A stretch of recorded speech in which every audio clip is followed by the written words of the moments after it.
Welcome to Behind the Visual, a podcast where I interview all the people responsible for creating all the images and videos you see out in your world every single day. I am your host, lifestyle and advertising photographer Mark Hansen, and today my guest is actor Gentry White. Gentry is an American actor whose works have spanned theater, film, and television. He is most notable for his role as Romeo in Lifetime's Critics' Choice Award-winning drama series Unreal, as well as his portrayal of Garrett Jacks in the book-turned-MTV series, The Shannara Chronicles. He can also be seen in small roles for such films as Furious 7 and the Netflix original movie XOXO. But most recently, Gentry can be seen playing Charles Jr. on the Cinemax original series JETT, starring Carla Gugino. So definitely go check that out, guys. And here we go with Gentry White.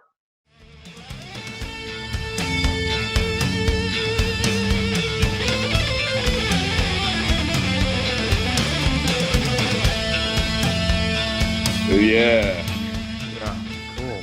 Well, dude, thanks for doing this, man. I appreciate you taking the time to do it. Yeah, of course. It was a surprise. I was like, I would love to. So yeah, cool, good. Yeah, because I was looking through. I'm not on Facebook a lot anymore, but I was looking through Facebook, and I saw your name on there, and I was like, Gentry White. I was like, damn, dude, it's been a while. Yeah. Yeah, I didn't know you're doing all the stuff you're doing, man. That's killer. Yeah, man. Yeah. I'm in LA right now. So what made you, like, when was it when you were a kid or whenever? Well, I know it's when you were a kid. What was it that made you like really want to become an actor and really get into your blood to do this? Oh man. I think I was I was a kid. My mom put me in acting classes when I was in first grade. So I was about 5 or 6. And she said that she wanted me to have good social skills. So she felt like it was good for me to like be a part of something like that. And I got a scholarship to the Charlotte Children's Theater. Oh, wow. That's cool. Yeah, when I was 5. And my mom said something about like, basically it was a scholarship for like a kid whose parent like couldn't really necessarily afford for them to be there. So like the parent wrote a letter expressing why their child should be a part of the company, and I got into it. Oh, that's great, that way and stuff.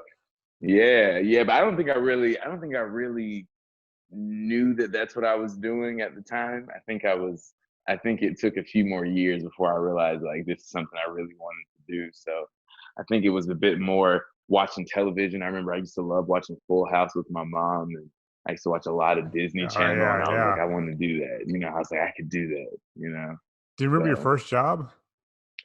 My first professional job? First one you got paid, yeah. Oh man. My first job I got paid. I was in an ad for the Charlotte Lynx light rail. When the light rail system first started in Charlotte, I did a photo shoot for it, and it was like the first job that I had done with the first talent agency I was ever a part of in Charlotte. And it was such a big deal to me, and I still have the pamphlet that I was on. Oh yeah, man, that's very cool. Yeah, I did something I did something when I was young, and it made me want to be an actor, but obviously it didn't work out. There was a department store called Roses, and I think they're like a couple of them still left around. But I had friends whose dad worked at the local TV station. He was some bigwig at the local TV station, and the TV station was doing a commercial for Roses, and I was in first grade, and they said, "Hey, you want to come swing on some swings and play on the playground or whatever?" And I was like, "Yeah." So I went and I slid down a slide, was on the swing, got paid $25. I was like, "That's the best money I've ever made in my life." Yeah, I would love to do that. Yeah. I decided to get on the backside of the camera later in life instead of being up front. Yeah. So this thing started when you were young. Then what made you? At one point, did you decide you're going to LA, dude? I think I wanted to move to LA before I was even out of high school. I was maybe 17, I think, and I knew that LA was where I wanted to go, but I didn't really have the means at the time, And I was also graduating high school, and then I was I moved to Africa for like 2 years in between high Really? school and LA. What'd you do in Yeah, Africa? so I was a missionary. I grew up Okay. Mormon, so I was a Mormon missionary in Africa for a bit, and Where? I moved out here in West Africa, Ghana. Okay. Damn, wow. Yeah, I've yeah. I always moved wanted here to in go to Africa. I thought that would 2011. be very cool, but that's a long It, flight. it it is a long flight, but it is probably one of the best experiences that I've ever had in my life. So definitely recommend it. Yeah. All right. Well, at some point, I'm going to try and get there, man. It's on my You bucket should. list of places to go for sure. Yeah. Yeah.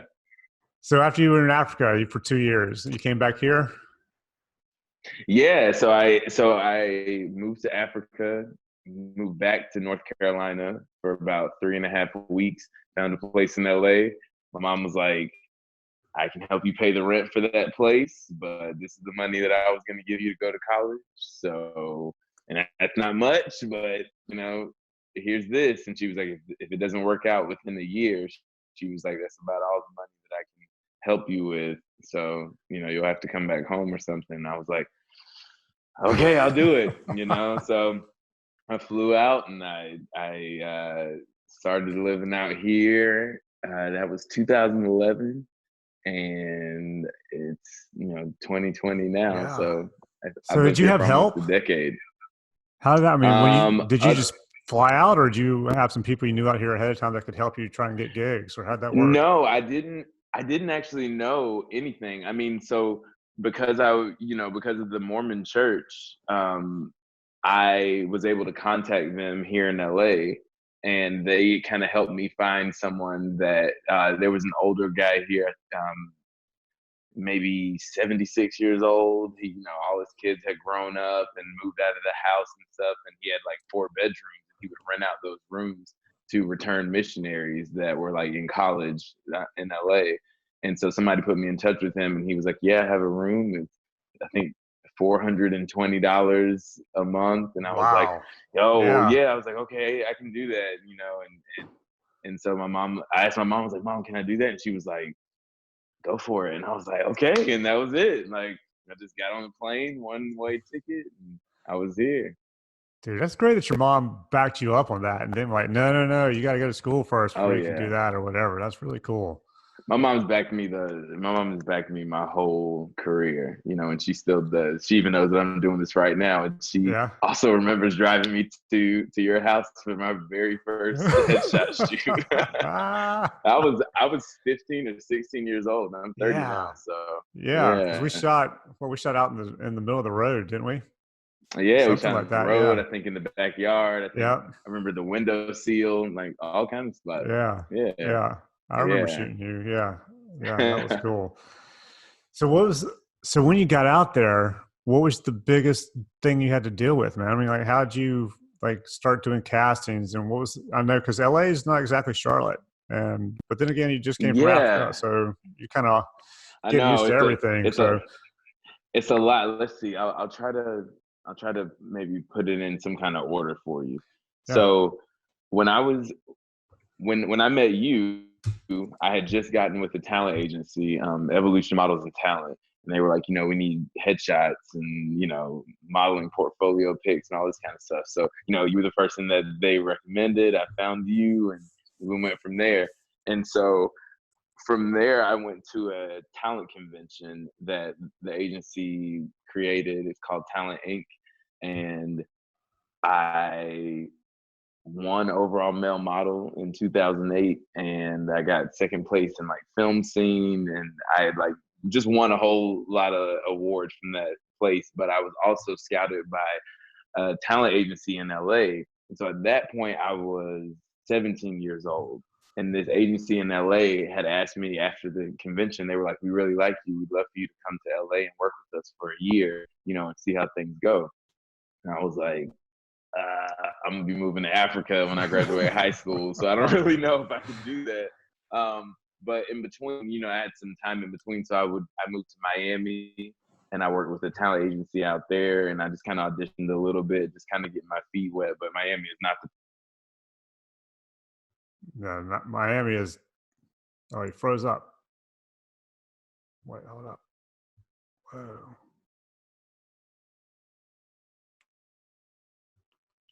Completely frozen. froze. Oh, Still there? there you go. Okay, yeah, there it is. Now we're back. Oh, okay. Okay, so Yeah, you're in Miami. yeah, I was in Miami. I was auditioning a bit, but realized it really wasn't. It really wasn't for me. Um, Moved back to North Carolina. Went to Africa. Did my 2 years there. And when I got back, that same talent agency from when I was 17 was now the agent from that company was now a manager in LA. And so when I got back, I contacted my old agent at Evolution Models and Talent, and I was like, "Hey, Scott, just got back.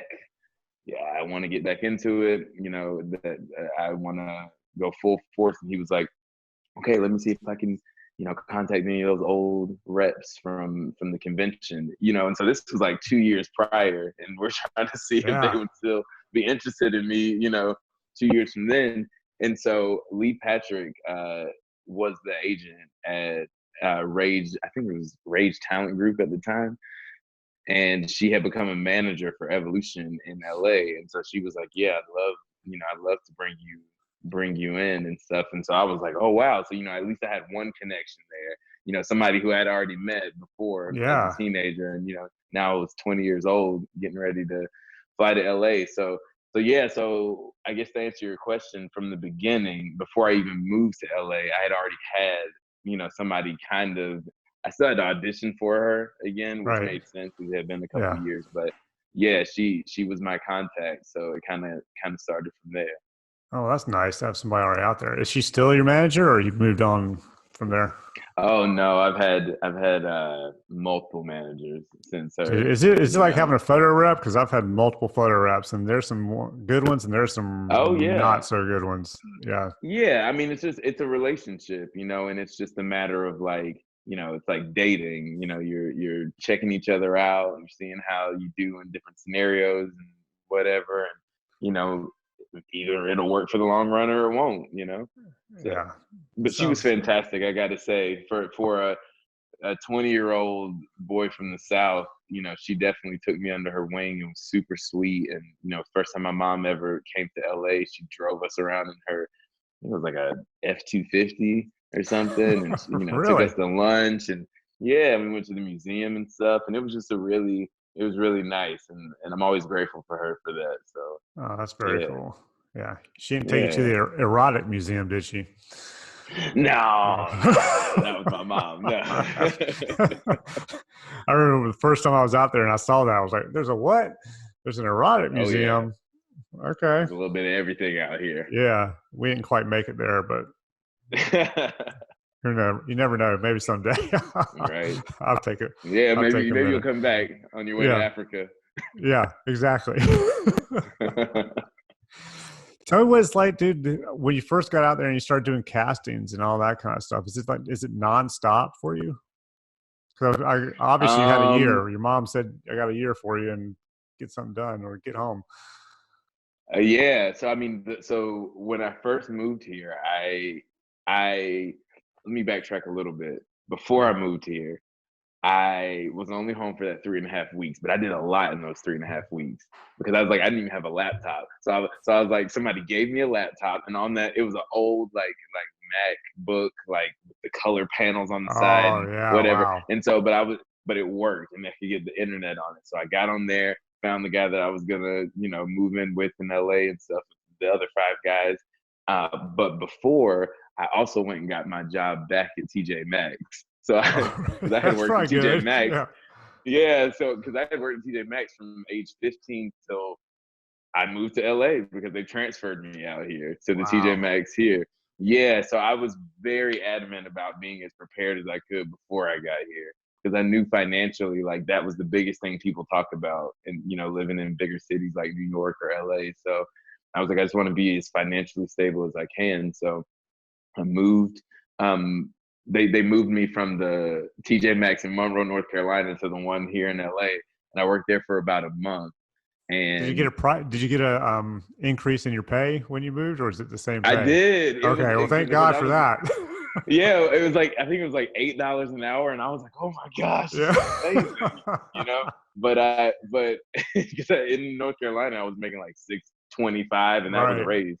So, Yeah. so yeah, so it seemed like a big deal, but I realized I was like, I cannot survive out here if I only work here, you know. And there was a matter of also me going to school at Santa Monica College. So my mom was like, well, if you're not gonna, she's like, you need to go to community college out there. And I was like, yeah, I'll do that. It has the best transfer rate and everything.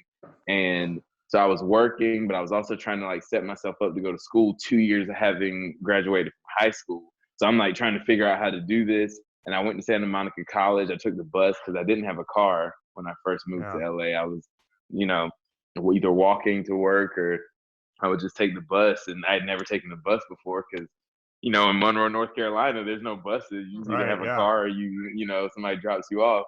And so I was learning the bus, going to work, and everything. And then, you know, I got signed with that management company and I started going on auditions here and there. And I realized that it was going to be really hard for me to balance work, school, and auditioning because I was auditioning quite a bit. I was going out for commercials, print, any TV, anything. I was auditioning for anything I could go out for, you know, when I first got here. Yeah. And so I had to make the choice to not to go to school. And so I called my mom and I was like, Mom, I think I'm gonna be auditioning too much to go to school. I don't think I can do this. And she was like, Gentry, I don't know, because I just feel like, you know, she's being a parent, she gets a little Yeah. nervous or whatever. And I was just like, she was like, you know, we'll see how it goes, but all I'm telling you is if this doesn't work out, that's it. Like I don't have any more money for you and this and that. And I was just like, okay. So the first year I got here, that all happened. And within the first 9 months, I booked a national Apple campaign that ran for like Really? 5 years. Yeah, so I was in Oh, the that's Apple nice. Got those stores. residuals coming in. Well, it was a print ad, so it was like Oh, was it? Oh, okay. we got a big chunk of money in the That's good. beginning, um, Yeah. and it was the most money I had ever gotten before on a check in my life. I'd never seen that much money and stuff, and I was at that point I had stopped working at TJ Maxx and I was working at a restaurant, because now I'm Yeah. starting to really like wet my feet out here, and I knew I was like a restaurant is where you need to be for flexibility wise, for the amount of income you can typically make and everything. And so I was working at that restaurant. I just remember everybody asking me, like, are you going to quit now? Like, you made so much money. And like, because I went to Thailand, the job shot in Oh, Thailand. really? Oh, Yeah. nice. Yeah. Wow. So they flew the four of us to Thailand for like 11 days. And we just acted like we were tourists when really we were like very high paid tourists. Like we were, Yeah. like they like aged our clothes and stuff to try to make it look like we had been, roughing it and stuff. But it was a really cool experience and probably the most lavish job I've ever been a part of, even though it looked like we were, out in the sticks, just Right. struggling. Yeah. Yeah. 11-day shoot. It was an 11-day shoot. Thailand. Yeah. We Oh, yeah. rode That was a elephants big check, twice. man. Oh Yeah. yeah. It was good. And I mean, and Apple's money is like endless. So they were Yeah. doing stuff. They were doing stuff on that job that like I wouldn't have even imagined. Like they would keep the bar open until we went to bed. Like, and this Oh. bar closed at 9 p.m. every day on the island that we were on. But Apple would just be like, well, we'll just pay the staff and everybody to stay until we get ready to leave. And this happened every day, and I Wow. don't drink alcohol. So I was kind of like, man. And so they were just like, oh, well, we can make up something for you. And they were like, I was like, great. So they were just mixing up stuff and ginger and lemon and, all kind of crazy good stuff. Oh, that's So killer, man. Yeah, I have a yeah, friend. She's yeah. I have an art producer friend at a huge agency, and she's talking about how every time she goes out of the country a lot. She talks about how she's always flying business class, staying in the best hotel. She goes, it's a little bit of a shock when you got to do it on your own. She said because you just get so used to Yeah, doing that, and then you have to use your own money, and it's like a completely different deal. I know that feeling because whenever you work on a TV show, you usually get flown business class whenever Yeah. they're traveling you to wherever you're going. But then whenever I go home for Christmas, it's like, oh, economy is where we'll be. So, you know, Have you used skip lagged at all? no, what's that? You can't use it often because if you do, then eventually they catch on. But so if you're coming, I flew from LA to back to Charlotte, and I booked it very last minute. I was flying from LA to Charlotte, or from Charlotte to LA and then back. And my flight back, I booked a one-way from LA to Charlotte, but I actually booked, and that was it was going to be $500. So what I did was I went on Skiplack, which shows you all these different flights you can go on. Some go straight to your destination, some lay over at your destination, go somewhere else. I ended up booking a flight to LaGuardia, I think, from LAX, but it laid over in Charlotte. So, and it was $150. So for the exact, and it was the exact same flight. There was, I mean, the same plane, the same number, the same, you left at the same time, arrived at the same time. The only difference was when that plane landed in Charlotte, it hung out for an hour and then it continued on to LaGuardia. But it was a $350 difference, $400 difference in cost. Skip lag, huh? Yeah, but you can't take any bags. Skip lag. Yeah, but you can only take a carry-on. So okay, well, sometimes that's usually what I do when I go home anyway. Yeah, so if you're doing that, it's a good deal. I mean, airlines, it's not illegal. Evidently, airlines took the skip lag to court and they won. They don't like you doing it. So if you have points, you don't put down your frequent flyer number or anything. Right, they catch on. But I don't think I mean, if you do it every once in a while, not a big deal. Just make sure you get on early, because you don't want them going, your overhead won't fit. Your carry-on won't fit. We're going to have to stick it underneath the plane. You're like, no, wait, I'm not going to LaGuardia. I'm getting off in Charlotte. Right. No, you're not. Yeah. I know a model who did that, and she got on late, and they told her she couldn't take her bag on the plane. And then she finally confessed and was like, hey, I'm getting off in Charlotte. I'm not going all the way to wherever. And they eventually got her home, but they weren't happy about it. Yeah. Yeah. Oh man, that's a little sneaky. Yeah. Yeah. But yeah, I mean, it can save you a ton of cash if you do it, every once in a while. Yeah, it sounds like it. Yeah, it's ridiculous. So tell me about the first acting gig you got in LA. What was that?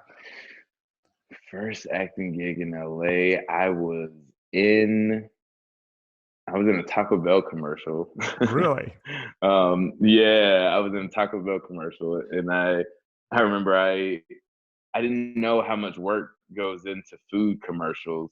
And I remember I just had to hold this, it was when the Doritos Locos Taco first came out. Yeah. And so I was in the commercial for one of those, and you would bite into it and you would have to be like, wow.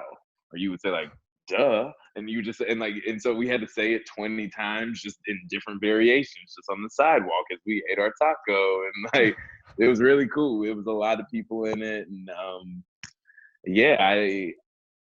I don't know, just thinking back on it, I was like, man, that was so long ago. And I just remember how excited I was to I bet. learn that I had booked that. Cause even in North Carolina, I hadn't done anything that big, and it was really cool. So that was the first commercial, acting job that I did. Were you kind of blown away when you showed up on set and saw all the people and all the equipment and everything it takes? I don't think I was that blown away, because I had been an extra since I was 15 or 16. That's a boring gig right there. Extremely, and for anybody that listens to this, do not believe that extra work is acting. It's as necessary as extras are. I was like, you can't really consider that to be the job, because I was like, nah, we need you there, but it's not gonna. Where were you getting paid to be an extra? Oh man, not even $100. Yeah, it's ridiculous. Yeah. I remember I did it. I had a friend of mine who's a casting agent. She called me one time years ago and asked me to do 2 days on set, and I just happened to I had 2 days open. I was like, all right, I'll do it. And it was $75 a day or something. Yeah. And I went there and did 1 day, sat around all day long, literally did maybe 15 to 30 minutes of actual work, talked to the on-set photographer during lunch the whole time, and then called her up. I was like, I can't do this 2 days in a row. And she was like, all right, that's fine. We can get somebody else to cover your spot. Yeah.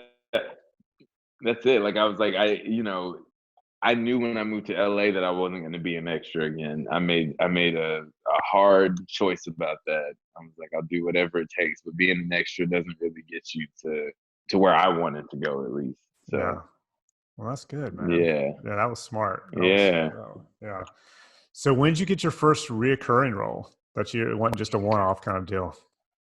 I was on a television show called Turn Washington Spies. Yeah. And I Yeah. played a character named Billy Lee. And he was the right-hand man to George Washington. George Washington was the governor at the time. Okay. Whenever Billy Lee, this is true, so this I portrayed like a real person, and an actor named Ian Kahn portrayed George Washington, and it was really interesting because when I auditioned for the role, I auditioned for season 1, and it was the first time I think I had ever gotten a producer session. So you go to an audition and then you get a call back and then you have a producer session, and then they usually make a decision from that. They might have one more round, but for the initial audition, because I was still so green at the time, I had a pre-read. So a pre-read is an audition before the actual audition. So yeah, so it was like there's no So you had camera to in the audition room. to be able to audition. Yeah, basically. So it's like, just to give people a real understanding of like the length in which this can kind of go. But I'm sure after this whole virus is over and we're back auditioning and everything, I was like, I doubt there'll be pre-reads happening ever again, because I don't think people will want to be around. I don't think any one casting director is going to want to have that many actors rotating in and out of their office like that. But we'll find that out when it comes. Yeah. But yeah, so I had a pre-read, and from that pre-read, she actually asked me, the casting director, asked me to come straight to the producer session. So I was flattered. I was, Oh, wow. Yeah. beyond myself, because I was like, wow, and this is a role that I really like. So I went to the producer session, and there was the writer, 2 producers, 2 casting directors, and somebody running the camera. And this was like a lot. And I remember going to the waiting room, and there were other actors that I had seen on stuff before. And the waiting room was probably one of the biggest obstacles of an audition, because you have to talk yourself down from freaking yourself out the whole time. So it's like, and you could be in the waiting room for 5 minutes or an hour and a half. And so you're seeing all these people, and you're trying not to let the fact that you recognize these people from shows that you love and enjoy, but you're trying to tell yourself that, like, you could be that guy. I could still be that guy. I can't like focus on this person beside me, even though I want to be like, you were amazing on this movie that I So you just have to like get rid of all of that, settle your energy. And so it's a real like mind game to like sit there around people that you admire, but still feel like you're like one of their peers. And Yeah, I so, bet. that was kind of like what I remember feeling. And I remember just seeing a guy that I know really well there. And, you kind of don't want to talk to anybody in the waiting room, because you don't want to lose the energy that you have there and the focus that you have for your appointment and stuff. And so anyway, so I go into the room, and I auditioned, and they said I did a great job, and I didn't get the part. And that casting director didn't call me back for, I think, 8 or 9 months. And then Really? she called, and I got an audition from her, and it was like season 2 of Turn is coming out. We want Gentry to come to a straight producer session for this role, Billy Lee. And so I went in, and I was like confident. I was more confident in this one than I was the last time, because I was like, they want to, and this is almost a year after I Right. auditioned for her. So I had, been in classes. I've been doing a lot of stuff to really like build myself. So I auditioned the second season for Billy Lee, and they cast me. And so it was really cool, because it was just like, I had only been in that casting office just that second time before I booked. And to me, that really showed me that a lot of casting directors, I won't say all, but there are casting directors out there that like truly can see an actor for what they can bring Yeah. to a project, and they can bring you in directly for that whenever the time comes, instead of it being like oh, well, maybe they can do it. It was like, with that particular casting director, every time she called me in, I've booked 3 jobs from her, and it was like every time she's called me in, it's been like Gentry, like it was something that I felt like I could do, something that she knew I could do, but she would only see me like once a year. I've only been in there 4 times, but I booked 3 of the 4 jobs. So it's just like, That's pretty good it's kind of odds, a man. big That's deal. impressive. Yeah. Yeah. Wow. Yeah. Yeah. So a lot, and I feel like a lot of that goes to her as well as being a good casting director. Do you think the classes you took in that year helped? Did you say you were, Absolutely. yeah. Absolutely. I think class is really, really helpful. I think it takes you out of your comfort zone a lot. A lot of Yeah. teachers here in LA are very uh, emotion based, and they definitely do a lot of stuff that makes you uncomfortable. But it's good to be uncomfortable as an actor, because then the next time you're asked to do something, you'll do it that much faster. You know, um, and I definitely recommend class. I will say the one thing about class is that it can become a bit cultish. Yeah. It can become a bit the mindset. Sometimes I feel like people just stay in the class whenever our actual goal is to work. Yeah. It's not to just be like the best actor in the class, or grow in the class. It was like, I want to work. So when it came to classes, it was like I wanted to find a teacher that was like adamant about us working, rather than just like, you know, being the best actor. I was like, I want to be a really good actor. You know what I mean? Yeah. And that's what I strive to do. But I was like, I don't want to be the best actor in these 4 walls of like 10 people. You know what I mean? I want more people to know that. So I was trying to figure out like how to be a good actor, but also learn the business of these things and how to audition, because being able to act and being able to audition are 2 different Do they worlds. teach you any of that You in the know? classes, or just they teach you how to act?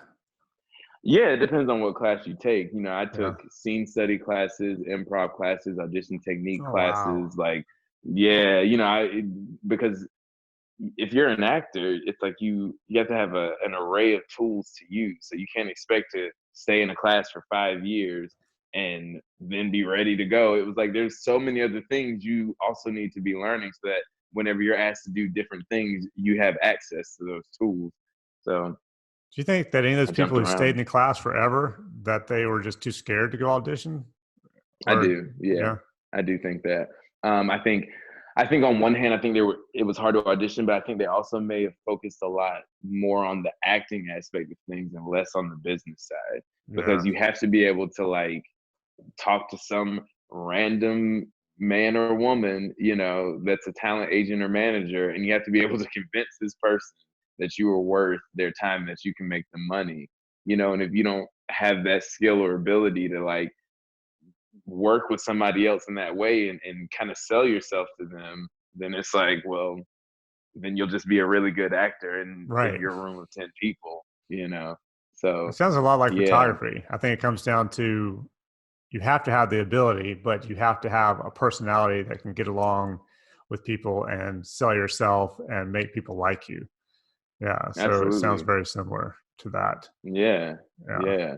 I think it's huge nowadays. I don't think you can get by with being the jerk anymore like you used to be able to. No, Because, not in a lot of job fields. yeah, So it's like, and this is definitely one in which we have to be around people all the time. And even on your worst day, you have to put a smile on a lot of the right. time. So, if you're not somebody that can really do that, you better be an amazing actor. Because I was like, there are actors that aren't the most personable people, and that's just who they are. But I was like, at the same time, it's like most actors are probably more personable than that, you I don't know? think you have to be. Like you said, unless you're just unbelievable and can just nail that role to the point where Yeah. everybody believes you're that character. Yeah, I would think you have to be, because otherwise nobody wants to have to Yeah, deal with you and put up with somebody who's just moody and doesn't talk to you and exactly.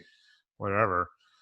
What was the so when you got the role, what was the biggest thing you had to learn as far as doing a reoccurring role? Was how much more work was that for you on a continual basis? Well, that was the first television role that well, that's not true. I think I skipped something. I That's did all right. one episode. I was a co-star on an episode of this show called Kingdom, and I was opposite Nick Jonas, and I Was think that on it aired on the USA Audience. I think it's on the Audience something? Network or Oh, something. I don't I'm know. not. I remember I'm hearing yeah. about it. I'm I not. think I may have watched one episode, but I can't remember. Yeah, it was about like a family of like wrestlers or Yeah. fighters or Okay. Yeah, I something like remember that. seeing it. Yeah. Yeah. Yeah, so that was actually my first role, but it was really small, not too much to go into it or whatever. But when it came to turn, as far as recurring on there, I was just happy to be able to go back and to really be a part of like an actual story Yeah. for my character's existence to matter to the story. So that was really exciting. I played a slave, so I had an accent, but I'm also from the South, and slavery is something that like I don't know. I mean, I'm black, so like black people jokingly use slave accents all the time, amongst one another. So it was just like, to me, I've had people ask, they were like, well, "Was it hard to get down the accent?" And I don't know, maybe somebody can listen to it and be like, "That was a terrible accent." But to me, I was like, it wasn't that hard because it's just something that I can hear. Yeah. Like I just had an ear for it, um, but I would say like having to do that. Uh, learn the lines, but with the accent and stuff, there were moments where I was like, is this too much? Is it over the top? Does it sound corny? Does it sound real?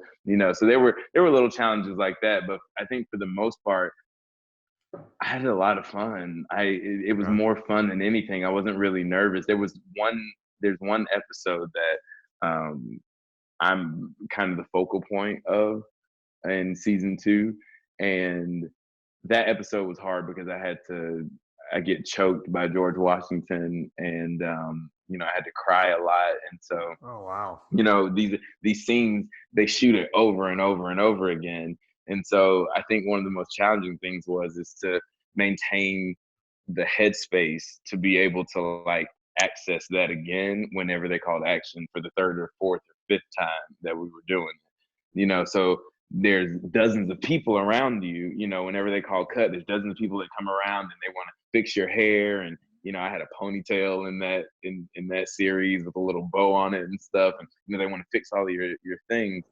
But then you also have to be very mindful of like not losing the energy that you have for the scene, so that whenever they call action in the next 5 minutes, you can be ready to go again. So I would just politely tell people like, during this time I'm gonna like step away. If you like really need something, like, come on over and stuff. But I'm just gonna try to like stay to myself so that I can maintain that. And everybody's like super cool with that. But that was probably like the most challenging thing, is just, maintaining the right headspace for certain scenes. Yeah, I think that would be very difficult with all those people around. Are you one of these actors who you get into your character while you're shooting, but then you're just back to you when you finish shooting? Or are you one of these actors who, because I have a friend who did a lot of stuff, been on soaps and all that stuff. And I was talking to his wife, and she said one movie he was a serial killer, and he stays in character the Mm-hmm. whole time he's filming. And she said they were at dinner one night, and she said, "Listen, you got to cut this serial killer thing off because you're scaring me and the kids when you come home. So we need you to be yourself." He's real method with it. No, I'm Yeah, not. I'm not like that. No, I mean, more power to those that are. But for me, I'm not taking it home with me necessarily. There right. has been times wherever, there are times whenever I'm in my day to day life and I kind of question, like, you know, how would Charles Jr. handle this, or how would certain characters of mine like think right now, or like sometimes I would be working out and I would be like, this character, like I was like, he would work out like this much harder than I probably would and stuff. So I would try to like bring my mind to wherever I would think that character would be in a certain scenario in my day to day life, Yeah. and so that's about the extent of it. But I was never like altering somebody's day because of a character I'm playing on a movie or TV show, because you know people need to live their actual lives without any of this craziness.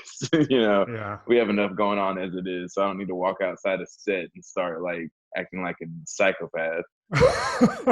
you know Well, that's probably good because I've heard some actors that I can't remember, it was some Jim Carrey movie, and he wouldn't respond unless you called him by his character's name. What was it? Man in the yeah, like Moon? Did you see that? I think I've heard of that, and he's definitely not the only one. For me, I'm like I said, more power to you. I'll be Yeah. that actor. If we were in the same project, I was like, I'll just sit in my cast chair quietly, and you can do that over there by Right. yourself. Yeah, it So sounds a little yeah, strange to me, but yeah. I don't know. I More don't power act, to so him. Yeah. I'm not an actor, so I don't know. How's okay, the show you're doing now, it's what is it on? It's on Cinemax. Is that It's right? on Cinemax. Yeah, Yeah, yeah, yeah. yeah, Dude, and I just yeah. canceled HBO and Cinemax. Oh man, well you can get a week for free. It's all the episodes are out now. So Oh, cool. Okay. Well, I might do that then because I yeah, heard that I've heard good things about it. Tell me the name of it again. JETT, two T's. Yes. Yeah, because Yeah, I've already heard good stuff about it, and I think actually my cable company might be having HBO. Oh no, it's Showtime, but it might be Showtime and Cinemax. I can't remember. Something's free right now. yeah. You can watch, Yo, I know but you. I know you can get Cinemax for free. Like if you have Apple TV or something like that. Like I know Cinemax is you can access it for free for a week, and then I think yeah, it's like $10 a month after that. And I'll be honest with you, I only had it for the duration of the yeah. first season of the show. So yeah, I think yeah, you but can it's totally. download some of that stuff too, like on Amazon Prime. I know that That's how I you can, watched it. It's through yeah, Amazon Prime. Yeah, yeah, yeah. But there's a couple ways: Amazon Prime, Hulu. If you have Apple TV, I think you can, like, if you access it through like Apple TV, then it'll take you, to where you need to go to access it for free. But yeah, there's a couple different ways to get it. yeah. I'm gonna check it out because I've heard really good things about it. Are you on season? Are they doing? It's the second season yet? We don't know yet, in the Uh, midst.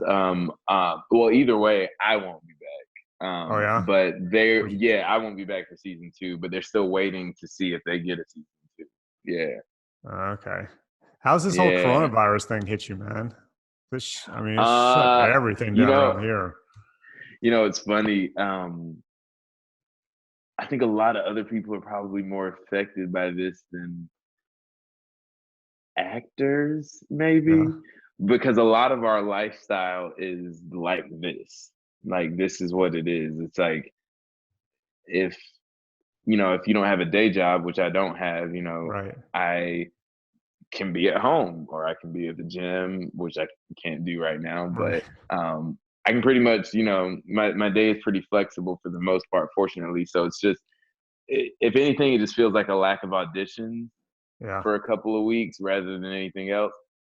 Come back and talk to me in like 2 weeks and we'll see how I'm feeling then. But right now it just feels like, oh, I haven't had auditions for like 3 weeks, but everything else in my life feels the same. I don't. I go to the gym usually 5 to 6 days a week. It's very much like my religion. I enjoy Right. that space and my time in there. But obviously the gyms are closed, so I've been going to a friend of mine. He has a home gym set up in his garage, and Oh, I that's just go nice. in there. I just open up the garage door and go in there, and like him and his fiance and their baby will be in the house. And I just wave through the window. So we're still quarantined, and I usually bring a bottle of Lysol spray to spray down everything when I finish, because I was like, I'm trying to be respectful. I don't want to get anybody to get sick, and I don't want to get sick. But Yeah. yeah, this has definitely affected us. I mean, this is Hollywood here, and so our whole everything we do is based on like being around other people and like having meetings and shooting things, and just like I said with Turn, it was like in that scene that I was in, there's only two people in the scene, but there's like 14 people Right. surrounding us. Yeah. So there's no way to really like do anything industry related right now. But I think this has also brought a lot of peace. Like, my talent manager, I think um he seems a lot more like settled, but I think, he just texted me yesterday and said, I don't think I realized how much I loved working. And I was like, I think it's good for us to have these moments, because I think we're learning a lot about ourselves during this time. I also think it's probably cut down on like war talk as Yeah. well, things like that. I was like, It's because we're all probably, going yeah. through it. And so I was like, as terrible as this all is, I was like, there is some beauty to be found from it. I think you're So right. Yeah, I agree. And I even yeah, heard my youngest daughter the other day say she missed school, and yeah, which you I know, was blown away to hear that. But yeah, she was like, I miss yeah. school. I miss going to school and seeing my friends and being around them. And yeah, I think this gave a lot of people a very unexpected break from their lives in a lot of ways, and I know this has made a lot of people's lives a lot harder. Um, So it's hard for me to be like, oh, this is, a really good thing, but there is good that can be found from it at the same time, I guess. Do you get to file for unemployment and all that when you're in between jobs? I have been told I can. I never have in between jobs, but I have definitely thought about it recently, but no, I haven't done it in between. Because I've heard, I was listening to something the other day, and there were some actors were talking. They were saying how these are older actors, how they would, in between jobs, every job, as soon as the job ended, they went and filed for unemployment. And I don't Yeah, know if a lot. maybe unemployment's changed and you can't do that No, anymore, or you can no, still do no. that. You can. You Yeah. totally can. Because I mean, it's job to job, and because we don't know where our next job is coming from, we're technically unemployed. Yeah. So, not even technically, you're literally unemployed. So, Yeah. Somebody we were talking about on set one day, and somebody said, I wonder if those actors who are getting like 20 million for a picture, if when the picture's over, they're like, I need unemployment. man, I feel like the paperwork for unemployment for an actor is so difficult in comparison, because it's like you have multiple jobs, you have residual checks, so you have to, you have multiple like W-2s and 1099, like you have so many different pieces of Oh, yeah. paperwork, that you have to turn in, versus like, oh, I only have this one job at this one place, and I'll just, it's so much more. So a lot of times, I think if you have $20 million, you might not It's care not about worth the getting effort. Yeah. the 450 a week or however much it is. So Yeah. Well, they're yeah, giving you an extra 600 a week now. Just so, well, and that's why I was kind of thinking about it myself. So I had a friend he's an assistant, and he tried to get it here, and he said they denied him.